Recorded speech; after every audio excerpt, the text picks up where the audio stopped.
jërë ngeen jëf mbokku téléspectateur ak internet yu Welcome TV mbégte la ñu am saa su ne di jàkkaarloog yéen indi leen li gën a fës ci ëttu yëglekaay yi ñu njëkk ko nag ëttu yëglekaay bi di l'Observateur ma xëy titre nag kii di El Hadji Mamadou Seck di DG de la Sococim mu ne entretien avec El Hadji Mamadou Seck le DG de la Sococim brise le silence l'État doit créer les conditions d'une équité fiscale le ciment de carboné pourrait coûter moins cher avec des matériaux locaux. Nous avons injecté près de 30 milliards francs CFA dans la ville de Rufisque, à ceux qui disent que l'État a cédé 10% de part dans le capital de Sococim. Moom nag El Hadji Mamadou Seck di DG Sococim daal mooy xamle ne daal état bi war na xoolaat wàllum fiscalité jëm nag ci yenn ci ay entreprise lu ci mel ne nag loolee di Sococim nag ndax nag li nga xamante ni mooy jaay googu ñuy jaay ciment boobee mu mën a yomb lool ci askan wi moom sax nee na jël nañ lu toll ci fanweeri milliards daal di koy def ca boobu entreprise wuuteeg nag ñi nga xamante ni dañ ne daal lu toll ci 10% état bi daal daf koo séddee ci ay param loolee ca entreprise boobu ñuy wax Sococim moom nag di DG ba tegg na loolu ba teg ko ci suuf ñu dem ci beneen ëttu yëglekaay.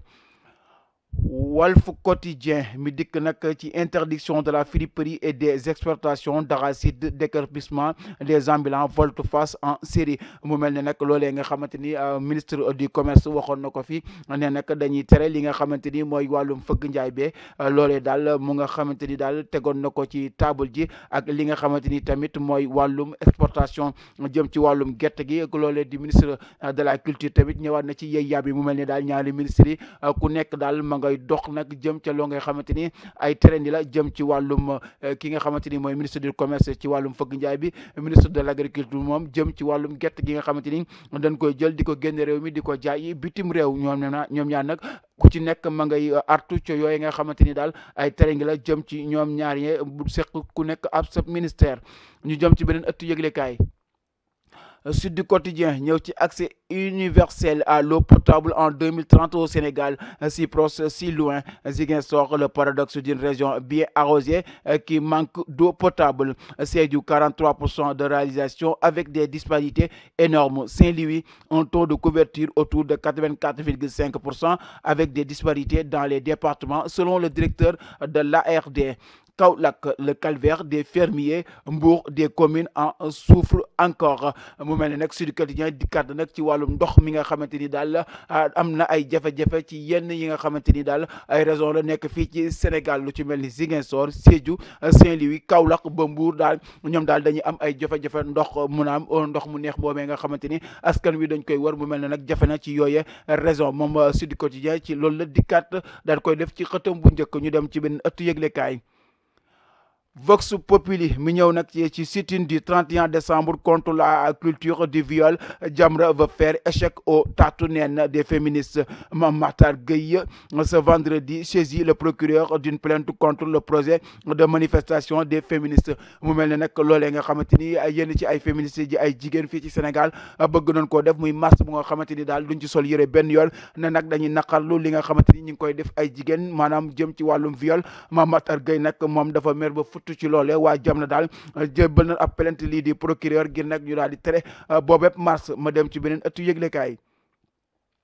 Source A mi ñëw ci interdiction des conseillers municipaux d'accès aux locaux de la mairie de Dakar. La société civile dénonce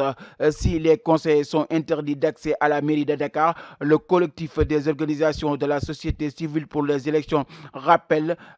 qu'une telle mesure doit être fondée sur des dispositions juridiques respectant les droits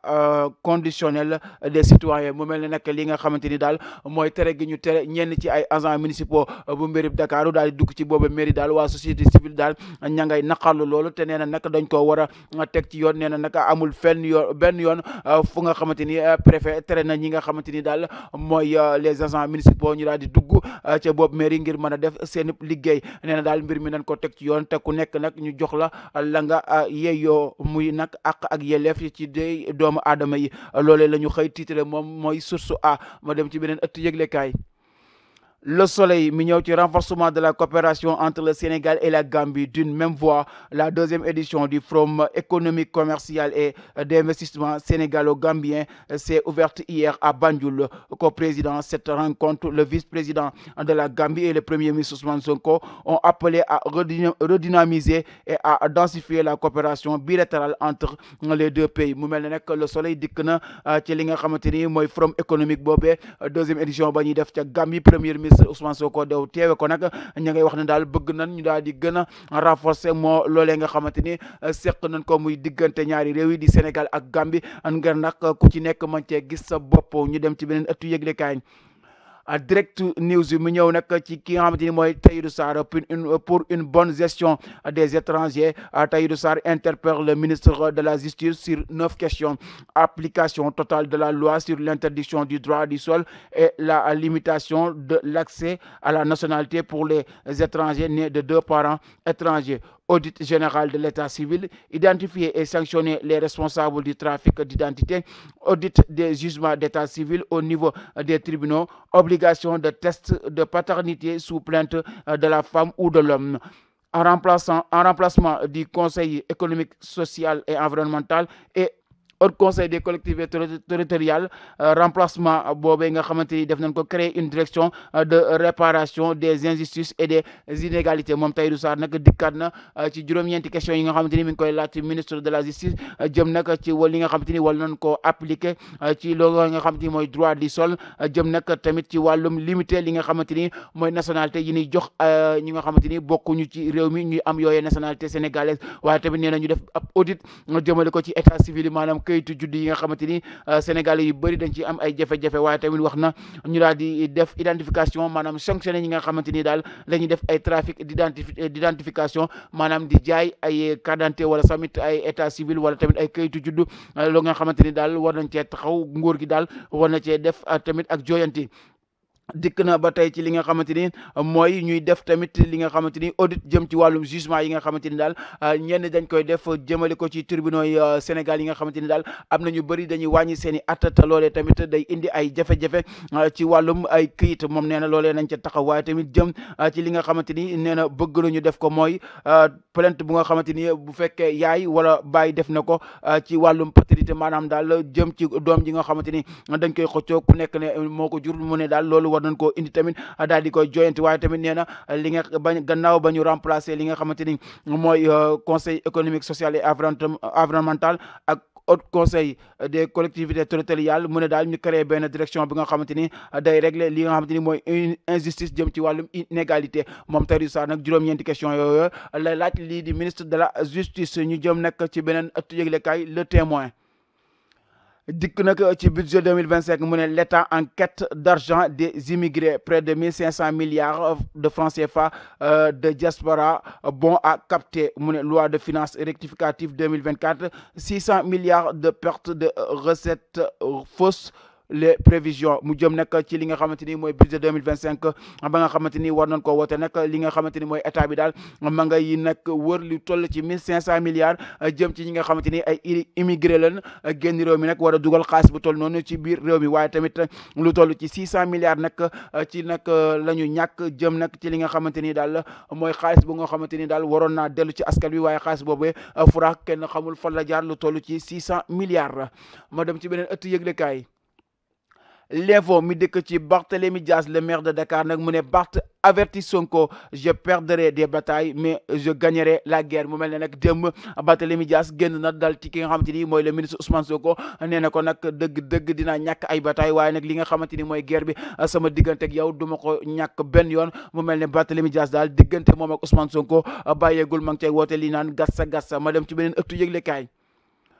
Yoor mi ñëw nag ci Sénégal ak Gambie, deuxième édition du Forum économique et commercial. Le PM Sonko prône un partenariat gagnant-gagnant avec la Gambie. L'objectif est d'atteindre 500 milliards de francs CFA d'essence dans 3 ans mu mel ne nag li nga xamante ni daal mooy deuxième édition boobee ñuy def ca Gambie muy forum économique nag et commercial kii di premier ministre Ousmane Sonko daal nee na mbir mi daal dafa war a doon gagnant gagnant moom nag ma ngay sax